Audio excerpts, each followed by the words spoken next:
only going that deep. I mean, if you want it worked, you're gonna have to go that deep. Right, Yeah. right. I like it. So I think it's the best tool we've had so far. yeah, that's good.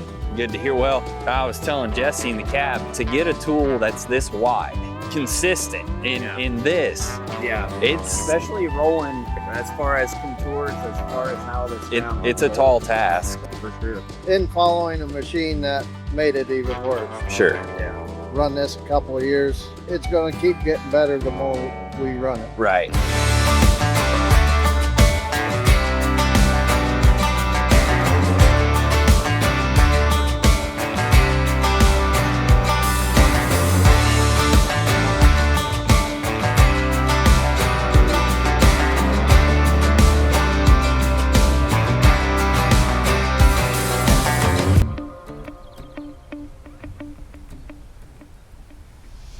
So the only thing we were fighting was going too deep in the low ground and not deep enough in the high ground. Okay. And that's probably due to moisture. Yeah. But say if it was consistent and it was doing that, what would you suggest to do? Other than raising it in the low ground and lowering it in the high ground. Well, if it was consistent, it shouldn't.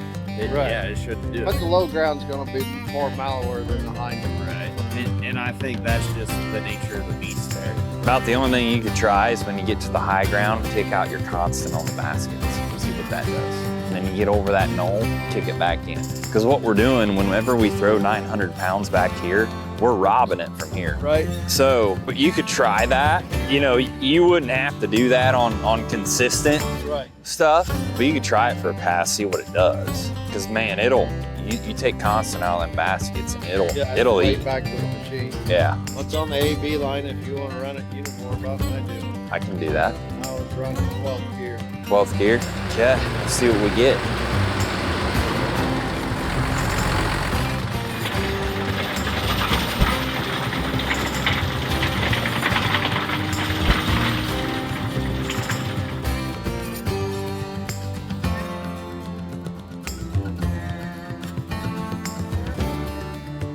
I'm trying to figure out what I'm doing here. Said runner in 12th gear, that's what we're doing. We're going about a 10.8 mile an hour. I've got auto steer engaged. So yeah, I'm trying to figure out how to run this big machine. Pulling around this 40-foot tool behind me. This is fun. But I'm always a little nervous when he says get my tractor, because I do know how to run the Salford, but I don't always know how to run their Case Quad Track. So we're gonna see, make sure, I think we'll be all right. It's turning on the ends and get my auto steer locked back in an efficient manner. That's where I struggle a little bit. But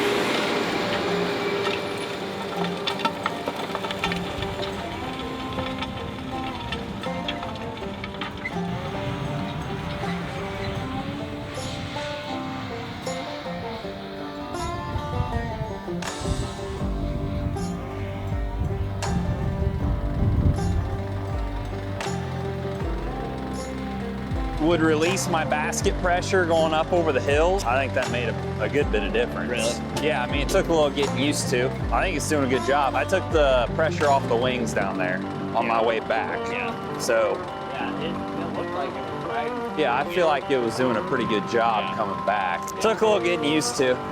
It took me a while to get that auto steer locked in coming back this way. Yeah, it's a little jerky. I don't know why I haven't tried to fix it. It used to be smooth. Yeah, but I did take all the wing pressure off of it. We're down to 0 wing pressure. Probably be where you're gonna run. When you said 0, you just not running the constant flow. I could have done that, I guess, but I just turned the knob to 0. We could just shut that remote off. You can. That'll save on heating up the oil. Yep, we can definitely do that. And then as I was cresting hills, I'd pull out of my basket. I think I might make another run down and back, have you guys watch. I'll probably have Jesse jump in there with me. Yeah. And we'll see what we think. That'll work. All right, we're locked in. Auto steer caught on. We're matching, going about 10.8 mile an hour. Now this field's got a lot of hills, you can kind of see. So what I'm actually doing is whenever we get to the top of the hills, I'm letting the basket pressure off so that the tool goes ahead and digs down into those hills. We had we were finding that whenever we would get to the top of the hill, the tool wouldn't go in as deep as it does in the bottom, which is pretty common. Those hills are usually kind of a clay knob, and the bottom is that silt, softer ground. And so I'm taking the basket pressure on and off as I drive over some of these hills, just to kind of see if that'll help that tool sink in. So with my number 2 lever here, I'm pressing in and out of constant on the baskets, what I'm doing. But it's early April. I mean, we're not too far from the shop. We're straight west of the shop here, about 10, 15 miles, and it's fairly dry. I can't believe it. Now, this is the HSD tool. The last video Jesse and I did, we were starting up that VRT. This is its little brother, or big brother, if you want to call it, the HSD, the high-speed disc. It's got all concave blades, front to back. It'll dig. And we're working in cornstalk residue here today, getting it ready to plant. Now, there is a pivot running through this field, so he waters this ground, which is pretty interesting too. You don't see a lot of pivots around us, but 40-foot machine, it definitely takes some horsepower to run it. But I don't get much seat time and stuff like this, and so it's pretty fun. But I'm just making sure I don't screw anything up. We're getting a lot of that going on. Some inconsistencies. Yeah. Which he was saying too, he goes, that could probably be from his old tool as well. Maybe I need to find a sweet spot between that 0 on the wings and just a touch on the wings to try to help punch them down. Yeah, because I mean, like, you look at what I ran over there, what we ran over there, you don't see a ton of that. There's, I mean, granted, don't get me wrong, there's some areas, but it's not like this. Maybe we try to take those wings up to like 250 or something and see what we get. I would make 2 adjustments. I think I would go a touch deeper, and I think I would put a touch on the wings. But like, if I look at this tool here, now granted, we could be on a little slope, right? But I'm reading that this wing's falling down a nickel. Something we could check, I guess, is the length of those turnbuckles, right, to make sure that they are the same. Right. Well, let's change the depth first. So I'm gonna go a tick deeper. We're looking for a little bit more consistency is what we're after, which is hard to do in a field like this, but I think we'll be able to get it nailed down. We're gonna adjust depth and probably make a few other adjustments. I might put a little bit of wing pressure back on there and see what we get. All right, so I ended up re-engaging those wings. I've got about 200, 250 PSI down on the wings, adjusted my depth. We're gonna go get a tape measure. I wanna measure those turnbuckles, make sure that they're measuring the same on the gauge wheels on both sides. That'll make sure that our wings are both the same. So I wanna do that, and we'll keep messing with it.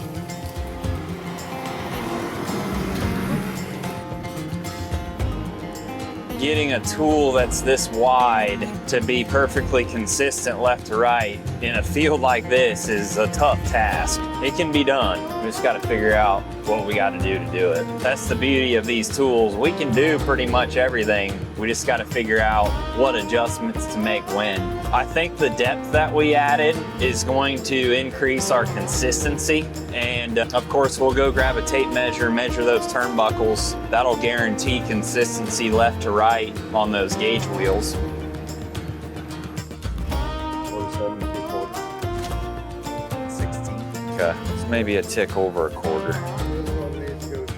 I think I would go longer with that one because I said it the last time that we were parked. I thought it looked like, and you can see it now too, I thought it looked like that one's running downhill a nickel.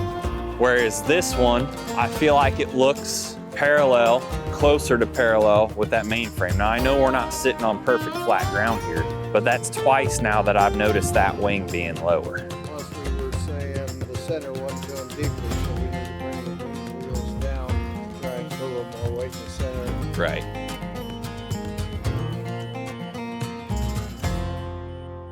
We're cruising now. I think I really like the consistency that it's laying down. We did adjust that one wing turnbuckle. It was off about 1/4 of an inch, maybe 5/16, but I like what we're laying down now. It's a lot more consistent, uniform across that tool, and I think part of it was our depth. I think that was a big part of it. We were just light enough to where we were kind of just skimming sometimes, whereas now I think we've got it at a depth to where we can hold it consistently, but I like what I'm seeing. Still going about 10.5 mile an hour, depending if we're climbing a hill or not. I just took that basket pressure off. Now we're at the top of the hill. I'm gonna leave it off. That way we're digging. And then as we move down this hill, I get about a quarter way down the hill, I'll engage that basket back in. Getting ready to climb another hill, I'll knock this basket pressure out here again. This is like Kings Island right here. It's like riding roller coasters.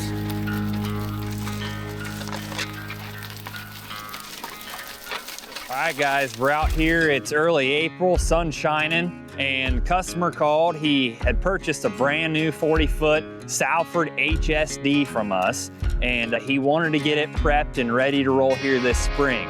A lot of areas are too wet, but he's got some sandy soil here. The moisture's kind of ran out of it, and we were able to run and get him going today. So they're down there at the other end of the field right now, getting some settings made. They'll be making a pass here right now, but I wanted to kind of show you what we're doing. This HSD is very similar to that VRT, but it's got all cupped angled blades. They're notched and they're all cupped. So it's a tick more aggressive than that VRT.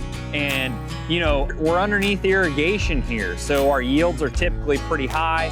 Residue is just crazy under these pivots. So his goal here is to bury the residue and make a really nice, well-fluffed seed bed for that planter to come through.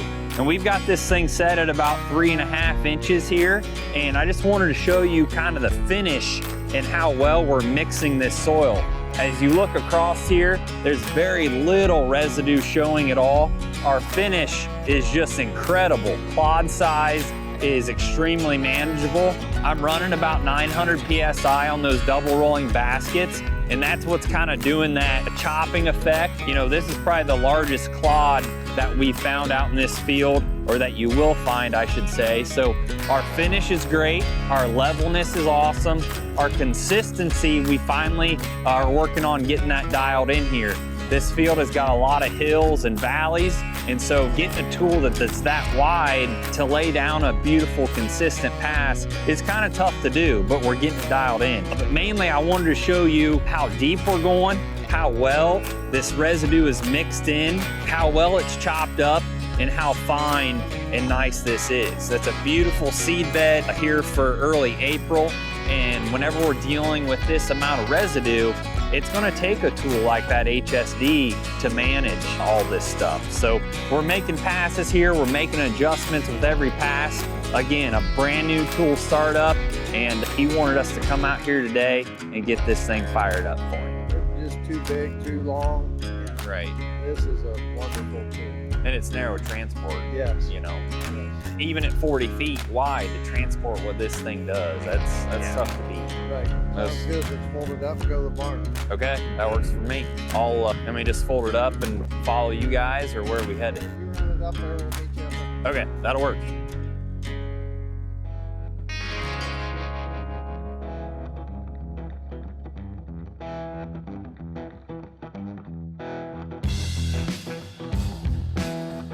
To be honest, this halfway looks like it ain't gonna work. Tell them it wasn't Kitsy. No. Yeah. Yeah, I'd say fire her up and get her set. Sharp roof. I'll probably take it down there, get it unfolded, run this long strip.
Yeah, with that variability. But once we find our overall, you know, consistency and finish that we want, it'll stay pretty solid.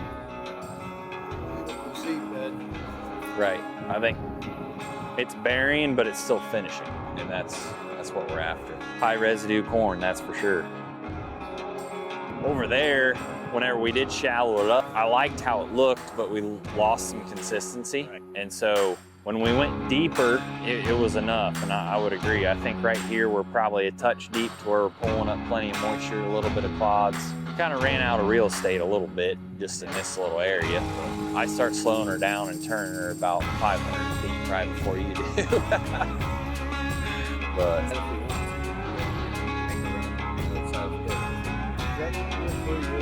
okay, we might just shallow it up just a nickel.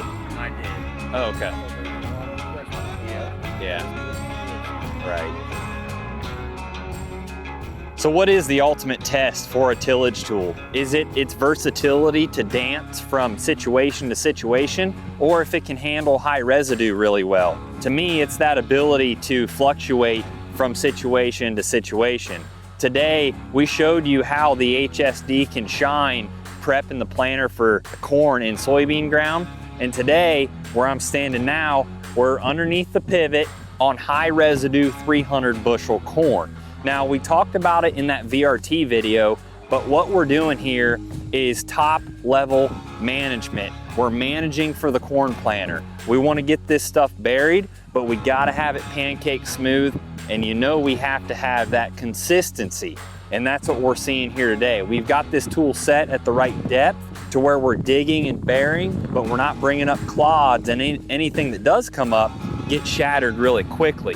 As we look around, our clod size is extremely manageable. We're smooth and level as you look out across the field, and it's that consistency that brings customers back time and time again to the Salford. They're always wanting to know, how do we get it to look that good so consistently? As we dig, we see corn stalk residue chopped up, it's buried, but again, there's no way that you cannot raise good corn and have good emergence back into this field after we worked it here. So that's what we're doing today, showing the weapon of choice of the HSD for this farmer and how well it's going to work for him. He's running a 40-footer on his farm, super excited about it, and I'm excited to have another happy customer on this HSD setup.